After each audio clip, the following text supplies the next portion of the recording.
coordination of the events happening right here in the Quinte region and the people who work so hard behind the scenes to make it all happen. I'm your host, Paul Martin. Joining me as always, my co-host, columnist for the Belleville Intelligencer, Colin Mackay. Thanks, Paul. And our very special guest for this week's episode, Councillor for Ward 1 in the City of Belleville and broadcasting legend, Sean Kelly. Yeah, thank you. Good to be here, Paul and Colin. Looking forward to the conversation tonight. That transitions naturally to something that was a big issue right before all of this began, which was the issue of hate signs and people reaching out in a negative way in the city, which sort of came to the forefront as part of the demonstration in Ottawa. So how did that conversation go? And there was some talk about maybe either bringing up a bylaw or a more formal objection to that. What were your thoughts on that? Yeah, well, this all started. I mean, the city had hate has no place in Belleville signs. Mm-hmm. So we worked with Belleville Police Service. And last summer, Councillor Garnet Thompson, myself, Mayor Mitch Panchuk, along with some city staff, put some of the signs up in front of City Hall and throughout the city. And it was just, again, showing being positive is key. And we were in the middle of this pandemic. And then lately, I was noticing a lot of hate signs popping up. And this, I think, had a strong connection to the Freedom Convoy in Ottawa. And there were a few homes in Belleville I noticed with huge signs with blank Trudeau and some other really... profanity. Profane, pathetic signs in school districts. So it was back in February at the council meeting. I just thought, I'm going to bring this up because if I'm feeling it and seeing it, I know others in our community are doing the same thing because I'm not alone on this. So when I raised it and Mayor Mitch Panchuk supported it and... the huge development proposal around Black Bear Ridge Golf Course.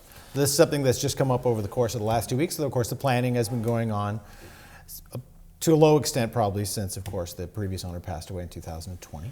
Yeah, the previous owner of Black Bear Golf Course, Mr. McGee, Brian McGee, I knew Brian. And I mean, I been hearing rumblings for years that something special was going to happen there. But that announcement last week and hoping that this development can move quickly with the provincial government support. It's $1.5 billion investment. Part of the notes were, I believe 13,000 jobs will be created when they're developing this resort lifestyle community. Thousands of jobs when it's completed. The window for completion is 20 years. But that was an exciting announcement. It's just... What about water and sewer? How are they going to get it? They'll work it out. They'll work it out. I mean, I'm not a water and sewer expert. Because if I'm living there, I'm going, how am I going to get water? They're going to work it out. They wouldn't. The city would not have moved forward on this without. Do you think they'll build a water tower? Again, I don't feel comfortable addressing that. I'll leave that to the experts in City Hall. But I believe that this development... So you think it can be done? I believe it can be done. And as long as the people that live around there are also, you have to communicate with them too, right? Because I think some of them were caught off, even though they knew it was coming, they were caught off guard. Yeah, I mean, I'm transparent. Yeah, we received some notes from emails from some of the residents there, but those conversations are already happening, and they'll be a part of that when that development team comes in, the construction folks. Those neighbors. Now, do you have to have the... if I'm still there, I'll make sure that they're part of that conversation. But do you have to have the MZO from the ministry before you can do all this? Yes, and that's why we're working with the province to get them hopefully they'll move things get it along. Done quickly. Yeah, I mean, it's such a big investment. I want to get this in. I think the amount of money is millions of dollars in tax revenue for the city every year. Yearly.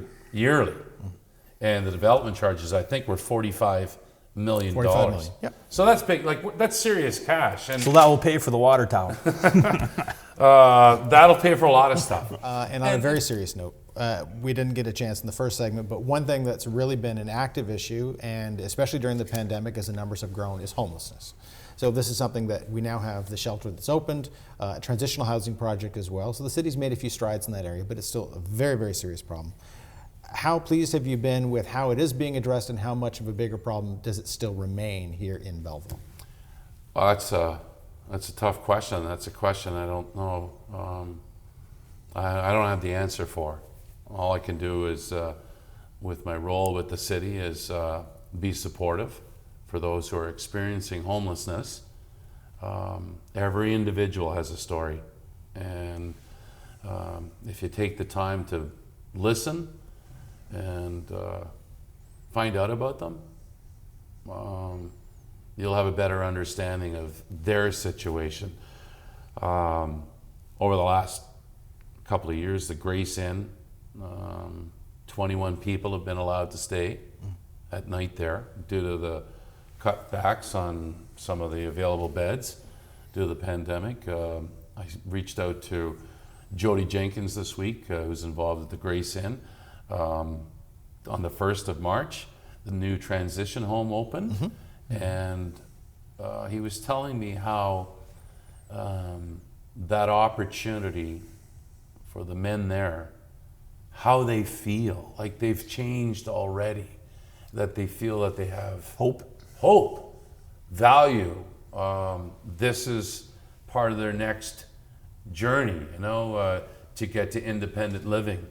And the work by Steve and the crew at Bridge Street United Church, I think the numbers are anywhere from 50 to 60 a night staying there. And, Hastings County was involved. We had hoped that it would have been, Bridge Street United Church, at least I did. I can speak for myself, before the new year, December. We were fortunate that December was relatively mild. I say that in a lucky sense. But,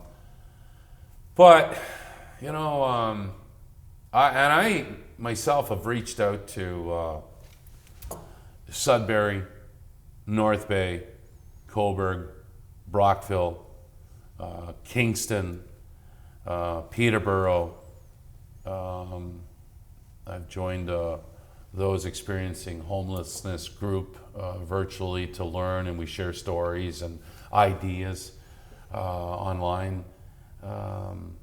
And the thing that most of those communities were offering was that there was no temperature associated to opening the doors. In Belleville, it's -10. Warming centers. You're talking about the warming centers. So at Bridge Street, so -10. And think of an individual that's out, shoes are wet, socks are wet, If they have socks. clothes are wet, and they've been out all day. Excuse me, and there's nowhere to go because it doesn't hit the temperature number. So what they do in North Bay is kind of a model that I've been in discussions with. They open those doors, and you're welcome to come. And it's at 5 o'clock at night, and it's open all day. Because the gentleman that I spoke to, during the day, you want the facilities open, because that's where some of the programs can be executed, and those who are experiencing homelessness have an opportunity to speak with counselors or nurses. And it's really important to have professionals working with those who are experiencing homelessness, whether it's mental health, addictions, or just lost their way. And one of the things I think, and I'm not preaching here tonight, but let's be less judgmental, because you never know when it might affect you or your family. I have lived this past summer. I know the effects it had on my family, and this individual had only the support of myself and the kids. And in 8 months, there has been a positive shift in this individual's life. And that's what we all want.